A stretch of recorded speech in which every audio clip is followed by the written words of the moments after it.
how we are going to access our command line, what the things we should know before jump to the active practical session. We are going to see those four concepts like virtual console. What is virtual console? What is physical console?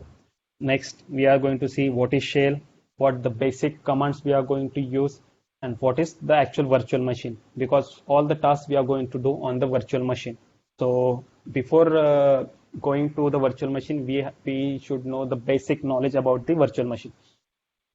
So coming to our first topic, that is your virtual console.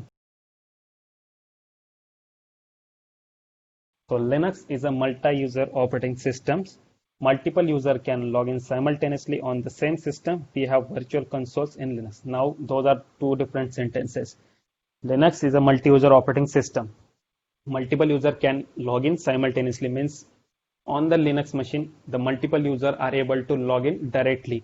So there are some basic protocols that we are going to see in our practical session. By using the help of those protocols, there are multiple users are able to log in the one single machine and able to perform their operation according their requirement.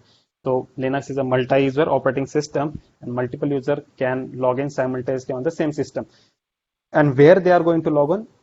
By taking the help of those virtual consoles in Linux. Now, maybe just go to back era, our 50 to 60 years ago, more than that. There are mainframes computers are available. So those mainframes computers are size like one room, or you can say one building, you can say one 1100 square foot size is that of that mainframe computer. The size of that mainframe computer is too large. Okay, that size of that mainframe computer was too large, and to work on that mainframe computer, you have to connect with the serial login ports via using the physical console. So there are some physical consoles are available. The consoles are like you have a keyboard in one machine, and on that you have to just type, and you have to be able to perform the operation on that machine, on your machine. So I'm going to show you the actual how that the physical consoles are look like. So I'm using the Google, so you will get better figure. See, these are the actual physical consoles are look like. You are able to see the physical consoles are look like that. For handling your machines, for doing some operation on your mainframe computer, we are using physical console. But nowadays, we are not using those physical console. So we are using a single machine instead of that. In that, you just need to log in using the virtual consoles. Those virtual consoles are provided for you by the Linux, and those virtual consoles are like Tele typewriter, known as TTY in short form, and in long form is known as Tele typewriter. So from RHEL version 6, we have 6 virtual console. How many? 6 virtual consoles like TTY1, TTY2, TTY3, and for switching those consoles, we are using the key combination like alt plus control plus F1, same for F2, F3, F4, same for all 6 virtual consoles. So you just need to use those 3 key combination, and by using those 3 key combination, we are going to we are going to, you can say, switch to one console to the another console. But one thing, keep in your mind, the first TTY1 is known as GUI, and all the rest of the 5 are known as the CLI base. Now, what is GUI and what is CLI then? So GUI is nothing but your graphical user interface, and CLI is nothing but your command line interface. Now, in graphical user interface, it's same like your Windows operating system. It's same like Windows operating system provide your graphical user interface. Over there, you are able to see the actual screen. Over there, you are able to see the multiple logos. Also over there, you are able to see the applications on your screen or your desktop. On your desktop, you just need to click on that application. After that, you are able to do your task. So those things are also provided by the Linux, is known as a graphical user interface. The same things are and same structures is available in Linux, that by using the logos, by using the applications, you are able to do operation, you are able to search the application. But coming to the CLI, that nothing but your command line interface. Now, most of the time, if you're going to the big organization, the organization where the most of the servers are available, so for handling those servers, they are not using graphical user interface. They are directly using command line interface. And why they are going to use? So because it takes us, you can say it's easy to use instead of using graphical user interface. Whenever you are logging your servers, automatically a black window is open for you. That black window is nothing but your command line interface. Over there, you just need to type your command and you just able to handle, you just able to communicate with your hardware by using those commands. So that CLI is provided for you, as well as your GUI is also provided for you. For the beginner, we are going for the GUI, and after that, most of the tasks, not most of the tasks, all of the tasks are done on the CLI mode itself. That's our command line interface. Now, I told you that command line interface is nothing but where you type your command. Now, what is that command line interface? Then that next thing came into the picture, that shell. That command line interface is nothing but a shell. So the actual and proper definition for a shell is to run an executable file. We need to know their path. We can't remember the path of your executable file. Now, on that shell, you are using commands, right? That commands, definitely that machine knows about that commands. You are not using your own commands. There are some predefined command structures are available. By using those command structure, you are able to run those commands, and after running those commands, that machine give you an output or able to communicate with your hardware. Now machine don't know the actual structure, so actual where the actual storage is there. Suppose if you wanted to see what the CPU utilization in your system.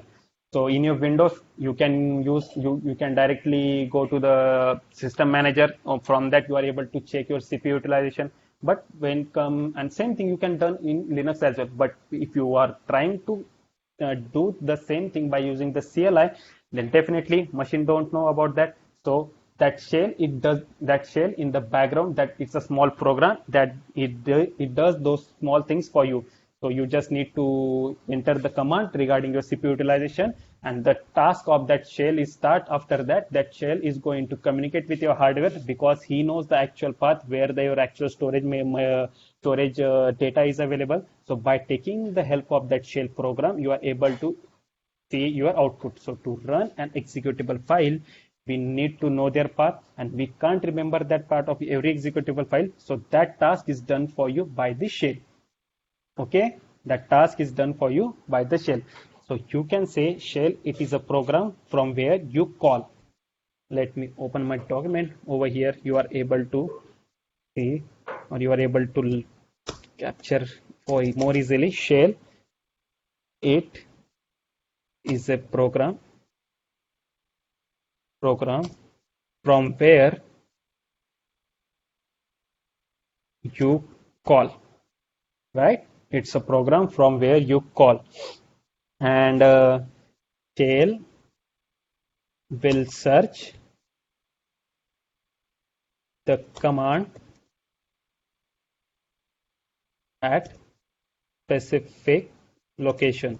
So I told you, you can't able to use your own command. There are some predefined structures are already available, and those are predefined structures are already stored in some files in Linux. Okay, where some file in Linux. So for finding those path, for finding or for executing those commands, the definitely machine knows the actual path. So that path location is given for you by the using a small program is known as the shell. Which one? Shell. So now we are going to see, jump to a PPT again. Okay, so types of shell. So there are multiple shells types are available. There are SH shell, that is your original Unix shell, BSH, that your born again shell, same CSH, TSH, KSH, Korn shell, turbo programming shell, C programming shell. There are multiple types of shell available, but the proper one, or you can say the updated one or newly launched version of the shell is known as is your bash. Which one? Bash, known as born again shell. Which one? Born again shell. In that shell, there are additional features and functionality, or you can say the updated version of all the shell. And in our proper, or you can say in your practical session as well, we are using which shell? We are using bash shell, which is known as your born again shell. Okay, and before that, just keep one thing: everything in Linux is file. What? Everything in Linux is file. Whatever the modification, if you want to change, whatever the things you are going to do in future for our practical session, so all those things are stored in a file. So just keep one thing in your mind: everything in Linux is a file, or you can say everything is saved as a text format. Which format? In a text format. Okay, so those two important things you just need to know about the Linux, that everything is stored, or everything in Linux is a file. Now coming to the our PPT again.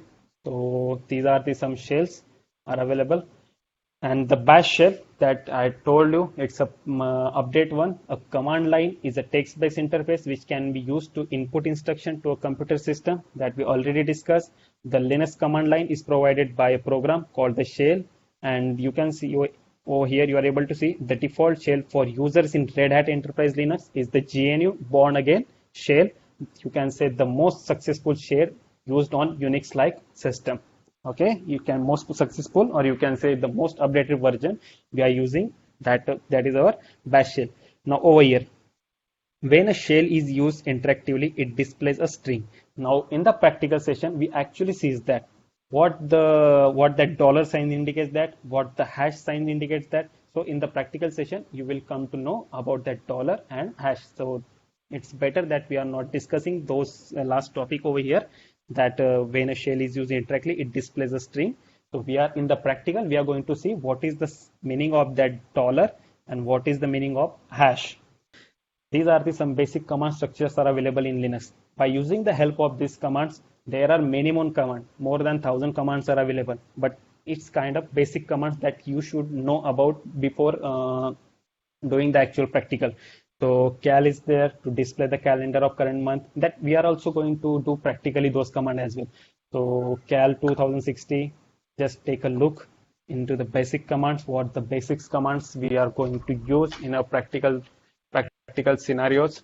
Next one, pwd, what the history -c, and I'm also going to tell you that getting help from system. Linux is a I told you it's a big open source community. Linux is a big open source community. There are many more people available. Most of the people don't know how to use Linux. So for them, they are just easy their task to use the Linux operating system. For easing their task, they just develop some documentation. By taking the help of those documentation, the person who don't aware about that, or who don't use that operating system before, he's also able to use that operating system by taking the help or by taking the reference of those documents. So those are the documents we are also going to see in the Linux operating system. So for that, we are using the command like man. We have a different separate session for that. In that man command, how we are going to use the man command. So by taking the help of that, how we are going to perform the multiple tasks. So there is also main feature provided for the users by the Linux, that how the user going to use that operating system. So these are the some again basic command, that ls to list the content of directory, lsblk, like that lscpu. There are many more that we are going to say in the practical scenarios as well. So if you want to increase font size, if you want to decrease font size, default font size, so these are the some key combination that we are going to use in our scenarios. And same like that, new tab in terminal, alt plus num, control plus d, alt plus f4. Okay, so these are the basic things that we are going to learn in the proper scenario.